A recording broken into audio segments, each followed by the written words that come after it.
Do I really wish that I was recording this wearing a jumper? Because it is September TBR, and September is autumn, which means rain and cold and jumpers and fluffies and blankets. Absolutely.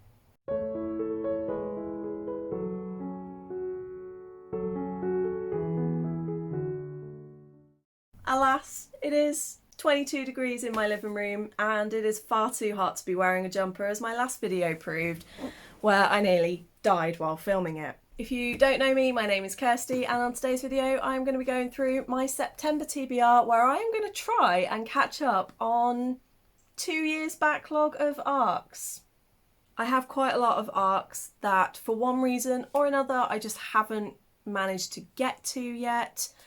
And I decided that as I'm not doing any readathons or any TBR games or anything like that for September, it would be a really great opportunity to try and catch up on some of those books and try and get my Netgalley ratio back up again. It's not terrible. I'm currently sat on, I think, 55%, which isn't great. They prefer for you to be above 80. And I have currently got 26 books sat on there. Now, about 7 of those books are due to be released later this year, so it's not so bad. But that does mean that there are over 20 books on the list that are from before and are ones that I ashamedly have not got to.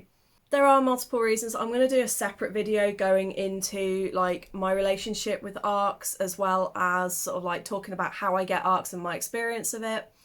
But in case you're wondering what an ARC actually is, this is an advanced reader copy. So the publisher will send you either a physical or an ebook or an audiobook of a book that is due to be released sometime in the future. This can range from 2 weeks to 9-10 months in the future, for you to read, review, post about, and hopefully just sort of help build up the hype, build up the excitement, and help them boost sales when the book is released. It's time for me to finish ones that I've already started and clear a few of them off the shelf, help get my ratings back up, and, you know, ready to do it all again next year.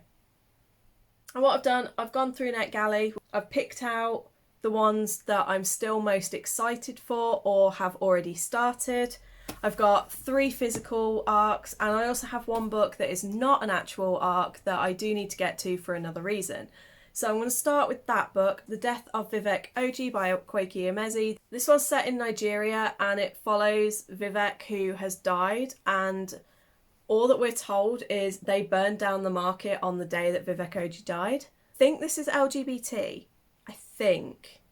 But all I know is that I don't know anything about this book other than the death of this person causes uproar, and I want to know why and how it got to that point. Physical books. We have one that I started, which is The Knave of Secrets by Alex Livingston. And I was kind of put off this one because it's very small text, lots of pages, and in the first 40 pages there was a rather graphic scene involving animals, and I was a bit like, was that necessary? This is about a guy who failed magician and he's turned sort of like a cardsmith gambler type, and it's sort of like a heist story from what I understand. He basically finds out a secret that he shouldn't have found out and now has to try and save himself. We then have another one that again I started and only got 20 pages into, so I'm going to restart. This is The Song That Moves the Sun by Anna Bright. That one was released in June, I think. Yep, this one was 22nd of June.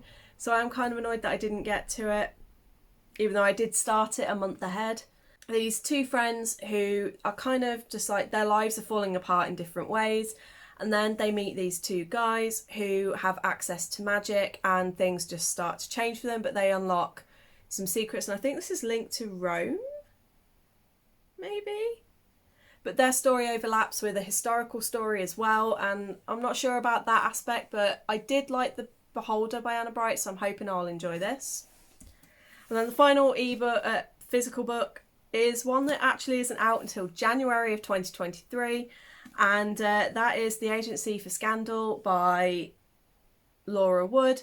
and I picked this up at Yauk. I won it at the very last minute on the very last day. I was literally about to leave the building when I got the email. This is just saying, when hunting for secrets during the London season, there is really only one place to go. So I think this is like a historical, not sure if it's fantasy, but it seems like Bridgerton meets Sherlock Holmes by the sounds of things. So I think it's going to be quite cool. And then I have a butt ton of the ebooks that I was saying about, and these are all on my Netgalley profile. So the oldest book on this list is from back in April of 2021. And this is Marion Lane and the Midnight Murder. All I am aware of with this one is that it's set in the 1950s, and it's again another book about detectives.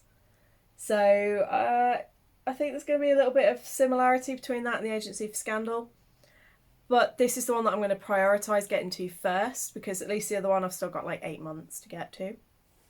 And it also includes magic, I believe. But it's about a secret detective agency, and Marion Lane, who has just joined, has to go through a series of tests to prove that she can be a detective, and it's like an escape room type thing.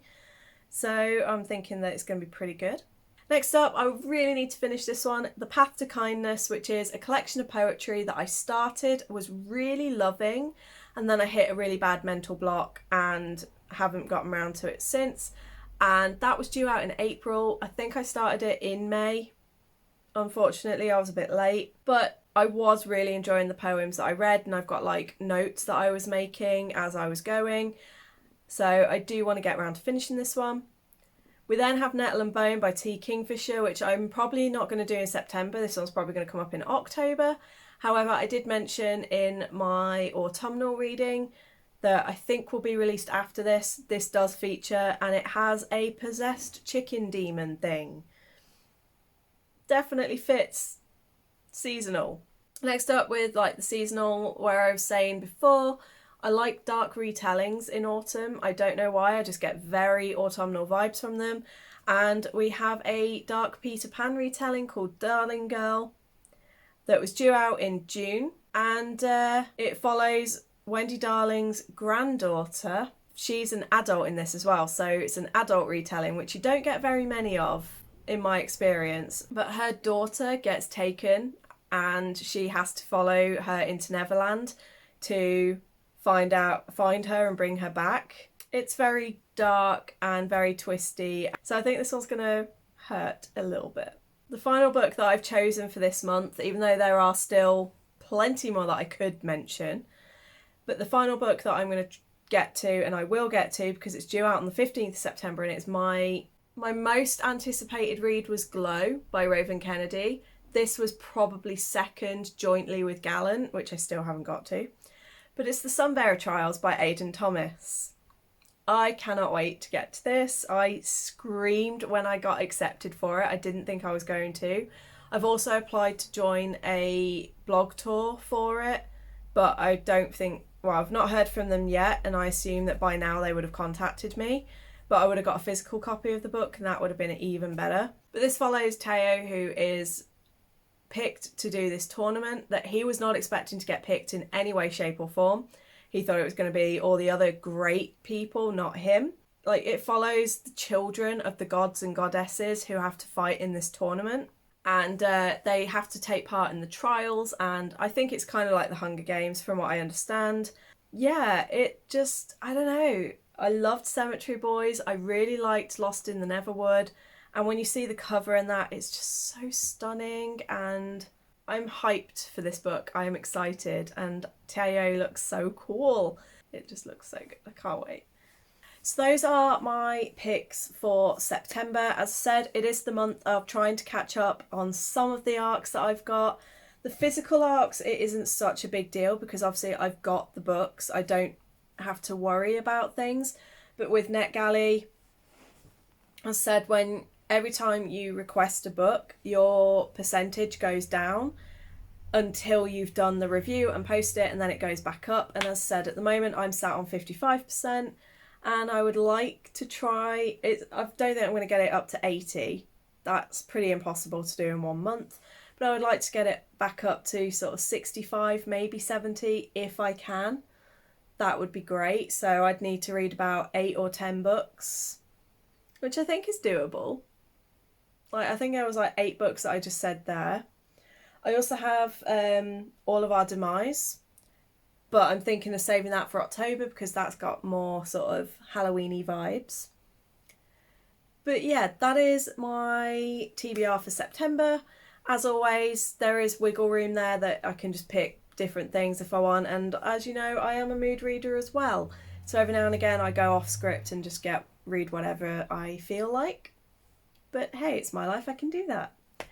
But anyway, let me know in the comments, what are you planning on getting to in September and what book are you most excited for? I think it's kind of obvious I am most excited for the Sunbearer Trials. I cannot wait to get to that book. It's going to be epic. And yeah, I am very excited for the weather to start getting a bit cooler. I'm very excited to get back into my jumpers and not so excited about the rain. Not so excited about all the stress that's going to come in autumn as I plan and prep for the holiday season with my business. But we'll get to that when we get to it. In the meantime, I hope you're good, I hope you're all staying safe, and I will see you on the next video. Bye!